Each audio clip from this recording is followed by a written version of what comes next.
happening, gang? It's your boy Retro back again with another reaction video. Yeah. Today we got another huge update. You guys can probably already tell that it is going down. Just by that title alone, you guys are definitely gonna want to check this one out, as it looks like that Democratic Senator Van Hollen's trip to El Salvador to fight for the freedom of known MS-13 gang member is now backfiring on him in a major way, guys. I'm excited to get this update, see what's going on there. So we're not straight into it. All I ask that you guys please smash that like button, hit that subscribe button. Without further ado, let's get straight into it, folks. Check this one out. I'm almost at a loss for words for how outrageous it is.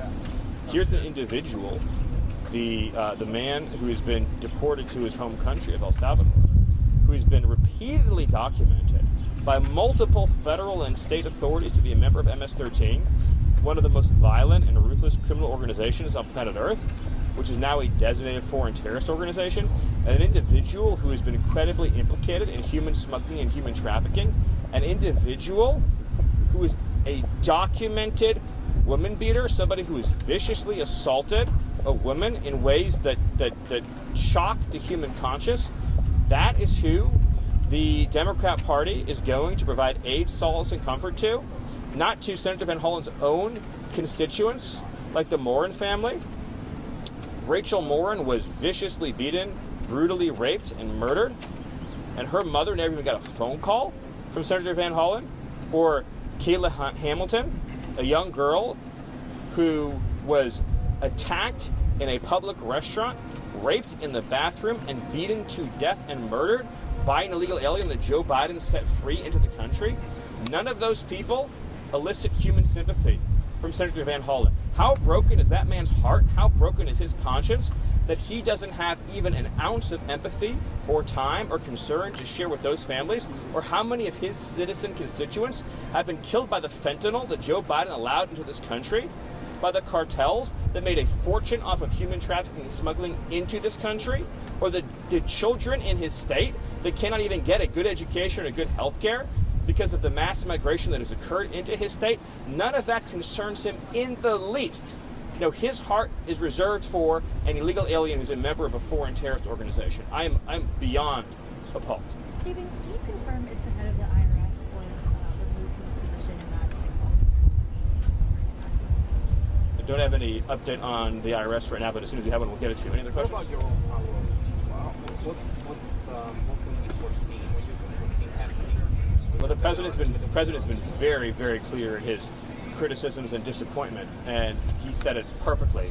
Nothing to add to what the president said on that important subject. Mr. Miller, Letitia James says the allegations against her are nothing more than a revenge tour by the Trump administration. What's your response? My response is that Letitia James is one of the most corrupt, shameless individuals ever to hold public office. She's guilty not only of those crimes, but of countless more crimes by using and abusing her public office to try to persecute an innocent man, depriving him of his rights, engaging in a conspiracy to obstruct our election, and to overthrow our democratic processes and procedures. She is guilty of multiple significant serial criminal violations. Mr. Miller, Yes. has the administration had any conversations with President Bukele to potentially move Garcia to another country, since that seems to be the issue at large? The President of the United States brought Bukele here. You all heard from him himself. His view is that this foreign terrorist is a citizen and subject of El Salvador, and Bukele's view is that it is his decision as the president of El Salvador what happens with his own citizens who are lawfully residing in his country, who've been returned to his country. And so I have nothing to add to the subject of what El Salvador wishes to do with one of its own citizens, but it's important to note that the gang that the deported individual claimed previously that he was going to be persecuted by in El Salvador no longer exists. It does not exist in El Salvador. The 18th Street Gang does not exist in El Salvador. So that fake pretense for not wanting to be deported has been completely removed and remedied and no longer exists as a matter of law or reality. I want to tell you one story while you're all here that I think is very important to illustrate for you the genuine evil of the last administration's immigration policies that, for whatever reason, our corporate press in this country never really cared to cover and certainly elicited no outrage, no emotion from this country's political and ruling elite. But this, by the way, this is not an isolated incident.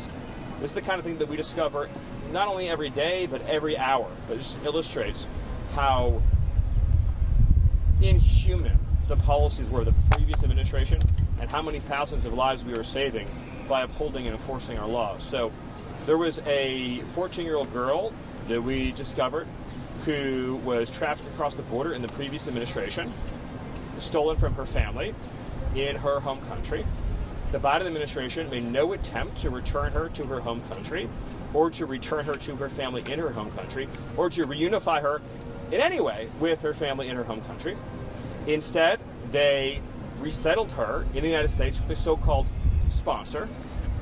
That so-called sponsor, all funded by our taxpayers, this entire procedure funded by taxpayers, that so-called sponsor was himself an illegal alien, so subject to himself removal and deportation.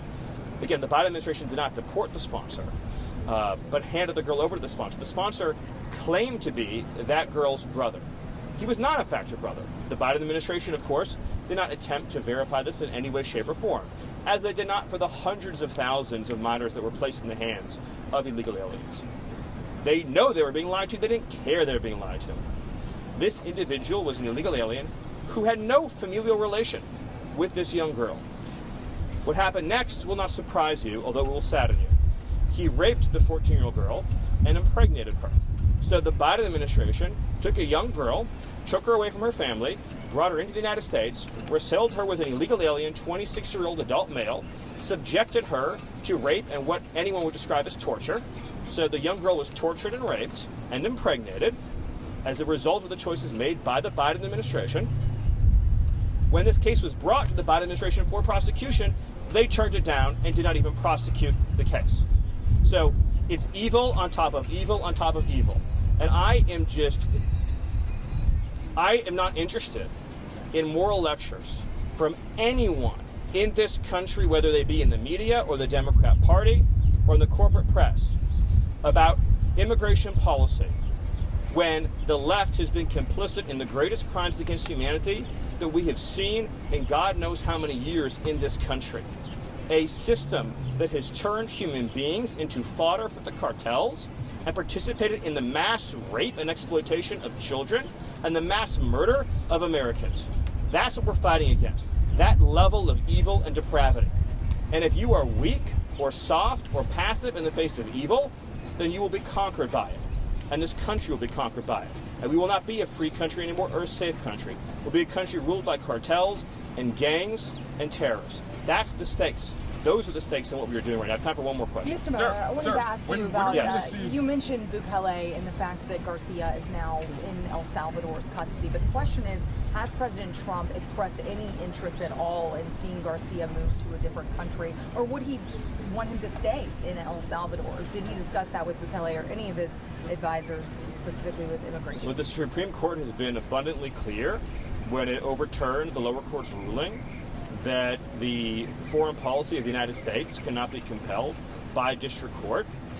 The view of our administration has been very clear and consistent that this man is a subject and citizen of El Salvador, and El Salvador, as a sovereign country, has informed us repeatedly and publicly that it is their desire and intention to retain custody of him. And of course, we as a U.S. government cannot forcibly retrieve him against the wishes of El Salvador. Of course, again, as we discussed at some length in these settings, if we were to forcibly retrieve him, the irony would be is that because he's here illegally and has a deportation order, he would simply be deported the second time back to El Salvador, because the withholding order that has been so much discussed is no longer valid or enforced because he's a member of a foreign terrorist organization, and because the fake claim that he completely fabricated about being persecuted by a rival gang no longer exists. The gang itself no longer exists in the country. I'll take one more question. Sir, Mr. Miller, a federal appeals judge. Sir, when are we going to see accountability and consequences for sanctuary state and local officials that are violating 8 U.S.C. 1324 by harboring illegal aliens? Yeah. As well as, isn't it kind of bizarre that Chris Van Hollen tried to smuggle and facilitate the re-entry of this illegal alien, also in violation of 8 U.S.C. 1324? Yeah, we also haven't heard any stories about the Logan Act this time around for whatever reason. So the It's a great question. Thank you. And a knowledgeable question. I don't get a lot of questions around here where people are citing the Immigration and Nationality Act. So that's great. You're exactly right that the sanctuary cities are engaged in multiple criminal violations: harboring, smuggling, inducing, obstructing justice, obstructing official proceedings, and many other crimes. And this is something that the Department of Justice is taking a very hard look at. I'll just say that it is my view, the view of this administration, that these cities are engaged in systemic criminal violations and that they are engaged in a scheme to nullify and obstruct the duly enacted laws of the United States of America. And I would again note, when we talk about morality, talk about decency, sanctuary cities shield criminal illegal aliens from removal. We repeatedly go into communities and arrest illegal aliens who were previously in custody, that they refused to turn over, that were sent back onto the street, that have subsequently raped or abused a child. I just want you to think about that for a second. You have sanctuary cities like Los Angeles, like Boston, like Chicago, where illegal aliens will be booked, arrested, placed into city or state custody, charged with serious crimes. ICE will ask them to be turned over for deportation. They will willfully release them back onto the street, obstructing federal law enforcement, doing so at a time and place of their choosing, making sure that we don't know where and when they will be set free. And then those illegal aliens will go out and take someone's son or someone's daughter and abuse and rape them. The word scandal doesn't even come close to describing the enormity of the evil that we are talking about with these policies. But repeatedly subjecting citizens on purpose, deliberately, with malice aforethought, to crimes against them and their families by individuals who by law shall be removed from this country. And we have a whole body of immigration law, by the way, the last administration shredded, that says illegal aliens shall not be allowed to enter the country, shall be detained through removal, shall not be set free, that they chose repeatedly in mass to not only ignore, but to give them parole, to give them work permits, to give them welfare, a scheme to violate our laws. You're not talking about just one time, or two times, or three times. Millions and millions of times they engage in this scheme. So much criminality that it defies our ability to even catalog it. And the wages of that, the destruction that created, can only be measured in the tears of all the moms and dads whose kids are now dead, whether dead by drugs or dead by crime. And that doesn't even measure the impacts on our education system. I mean, we always talk about how low our test scores in this country, and no one ever talks about the fact that we have a completely open border until Donald Trump with the world, flooding our schools with students who are not even literate in the language in the countries from which they came. Destroyed our education system, destroyed our infrastructure, destroyed our healthcare system.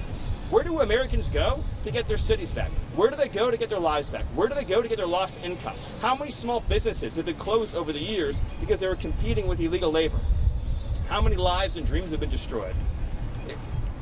The other side in this debate, this isn't a debate between two reasonable points of view. It's a debate between a political party led by Donald Trump that believes in nationhood, that believes in sovereignty, that believes in the idea that there is such a thing as citizenship and it's sacred, and a party that is literally waging war against the very idea of nationhood.